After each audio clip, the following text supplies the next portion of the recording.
10:35 ng umaga. Hi! Hello! Okay. Mainit.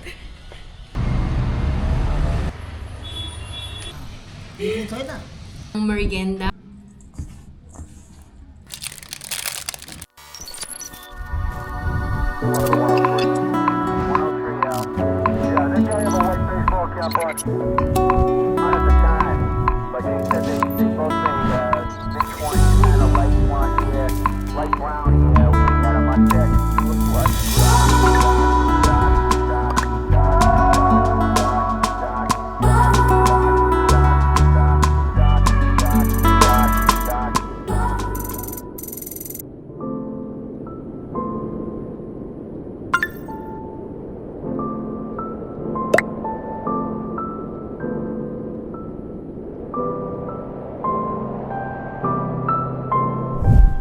Good morning! Kamusta po kayong lahat?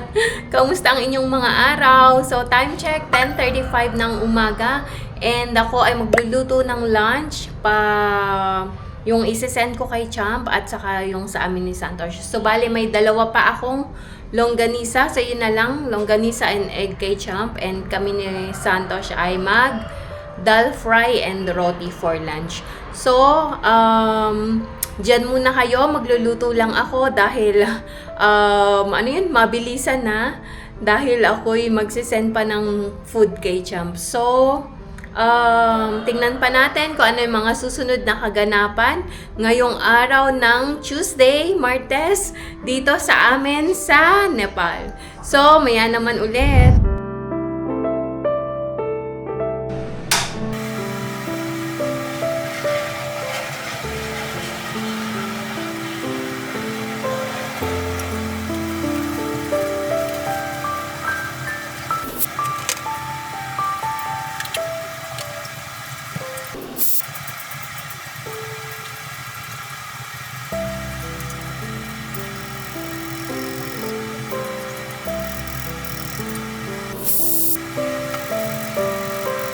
Ayan. Magatid muna tayo ng pagkain ni Champ. And medyo na late ako ngayon kaya nagmamadali ako. Punta tayo ng Choke. Bili lang ako ng gatas.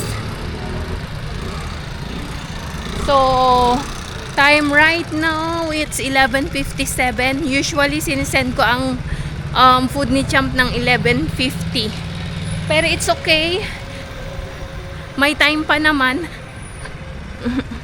And malapit lang. So, from 57, 2 minutes walk mula dito sa amin. And then, kaya, kahit until 12, pwede ko pang isend. Ang break niya naman is from 12:10 or 12:05, parang ganon. So,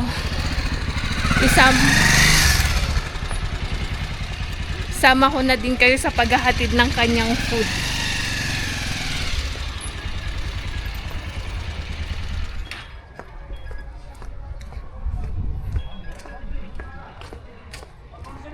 Dito na din tayo dumaan.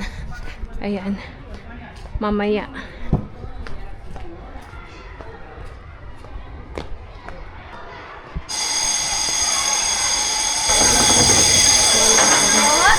Hello.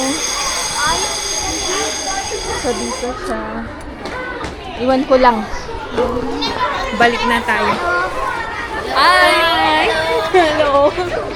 Okay. So, ayun.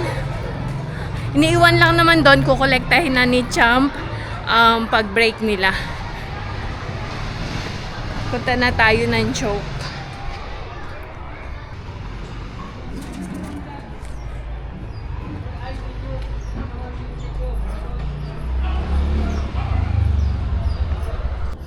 Nakalimutan ko pala magdala ng payong. Akala ko may hoodie ako. Kalimutan ko, nakaganito pala ako. Ang init. Yaan na. Ayan.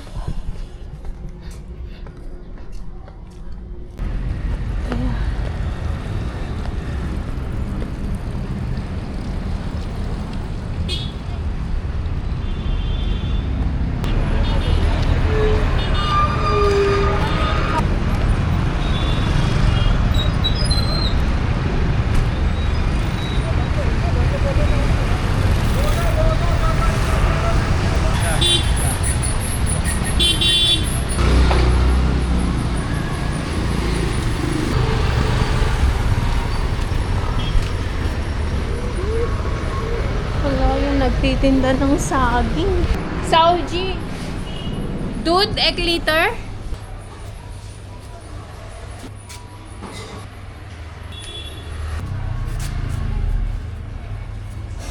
Alam nyo ba, masarap eto. Ang tawag dyan, pustakari. Matamis siya, para siyang sangkaka, pero matigas. Ang ganda ng wallet ko, no? Sa likod ng mobile nakalagay.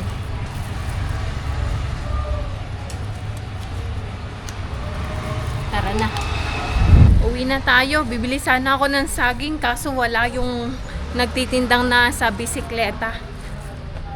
So, kita na lang tayo sa bahay. Turmerico. Besat? Besat? Besar. Besat? Besar. Besat, eh? Dito tayo na. Turmeric. Turmeric to, kala ko kamote. Ang orange kasi. Turmeric. Turmeric. Turmeric. Turmeric man eh. English bansa. Na, besar.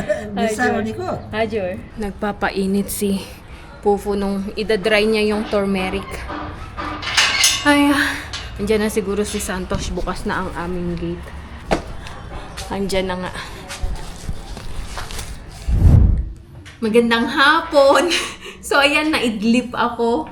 And ngayon lang ako maggagawa ng merienda. So, ngayon ay try naman natin ang gumawa ng puto bumbong, finally. Kaya lang, may problema. Yung aking nyog, ang nabili ko pala ay dried, hindi fresh. But anyhow, tingnan natin kung ano yung kalalabasan ng ating puto bumbong today. So, start na tayo. Gawa tayo ng puto bumbong.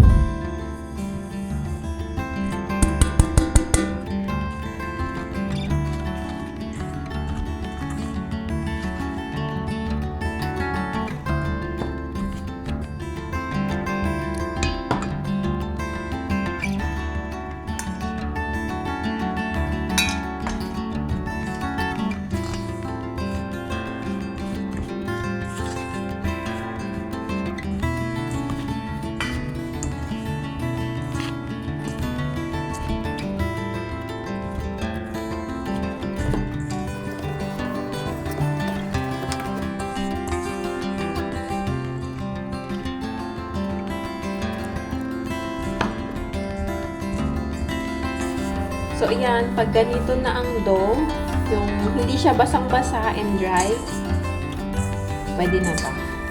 Ayan, purple color na. I-grate natin.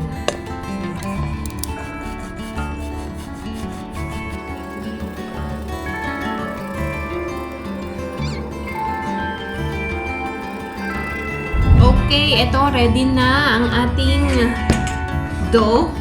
So, naghiwa na ako dito ng mga, wala akong bamboo steamer. So, ito ang gamitin ko, aluminum foil. Naghiwa na ako.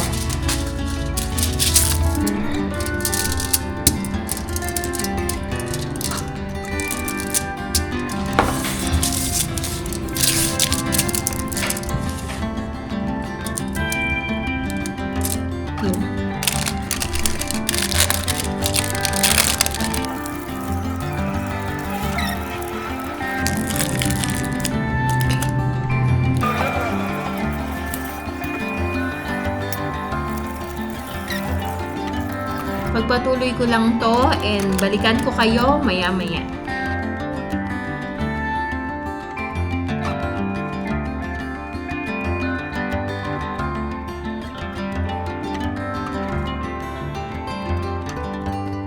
Okay, ayan na, nakagawa na tayo.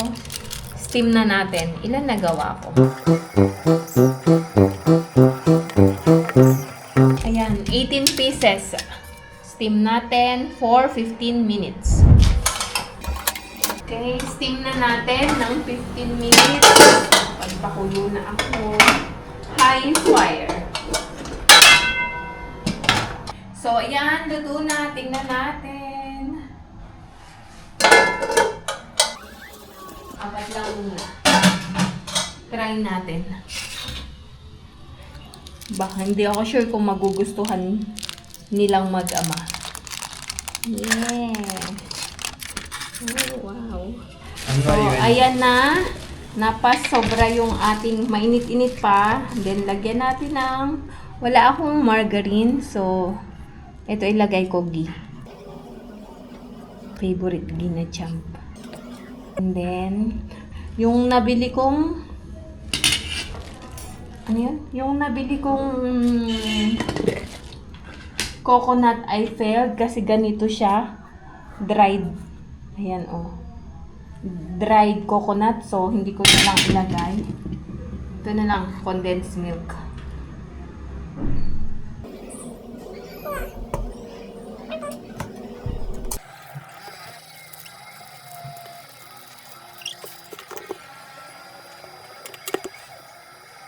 Okay, so ito na ang ating puto bumbong. Okay, ayan na. Judgment time. Tingnan natin kung magugustuhan niya nga ba. So, ito ang aming snacks and kape. Kain tayo. Tikman natin. Taste it. Let me know what's the taste. Luto na ba? Parang hindi lasang puto bumbong. Nakalimutan ko na yung lasa sa tagal ko nang hindi nakain. Siguro mga ilang taon na? 20 years? How is it? Not bad. Nagustuhan niya naman kasi matamis. Nilagyan ko ng condensed milk. Pero parang mas masarap to kung anong tawag nito? Yung niyog talaga ang gagamitin ko. So next time, tingin ako ng niyog. Fresh na nyog pag nagpunta kami dun sa vegetable market, and kukuha din ako ng dahon ng saging kasi may nadadaanan tayong dahon ng saging, so kuha ako, then try natin. Sarap naman, kaya lang hindi ko lang sure kung ganito nga ang lasa. Nakalimutan ko na ata lasa ng puto bumbong. Sabi niya, smells not so promising. Though I told you, don't judge the book by its cover. Sarap naman. Yun nga lang, mas masarap talaga kung sa bumbong to at saka kung nyog ang gamit ko. Kain tayo! Pinatikim ko kay Santos, ayaw niya. Si Cham naubos na. You want more? Yeah. How many? More. Ilan ba yung nagawa natin? 18 ano? Masarap naman. Matamis. Dahil gawa nung condense. Pero mas masarap to talaga pagka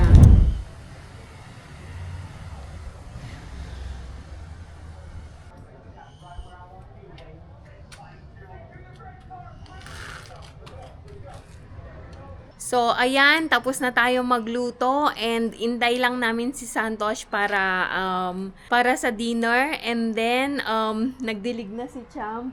So, very good. At iyon pala, naubos namin dalawa yung puto bongbong na ginawa ko. Actually, mas maraming nakain si Champ, nagustuhan niya naman so far. Alam niyo na, matamis. Nilagyan ko kasi ng condensed milk. And sa mga gusto pong gumawa ng puto bongbong, napakadali lang. As in, hindi siya, yung parang, anong tawag nito? Hindi siya ganun matrabaho at madali lang siyang gawin. So, attach ko na lang po sa ibaba yung mga ingredients.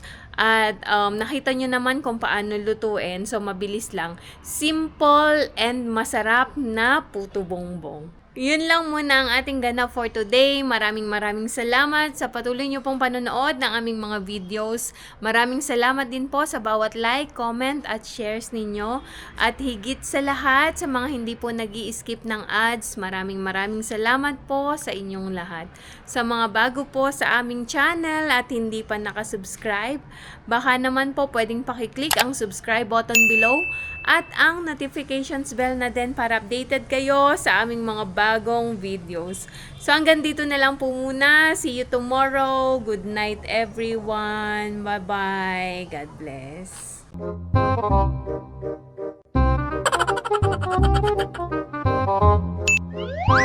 Ginagawa mo. If you like this video, please consider subscribing to our YouTube channel, SL Nepal.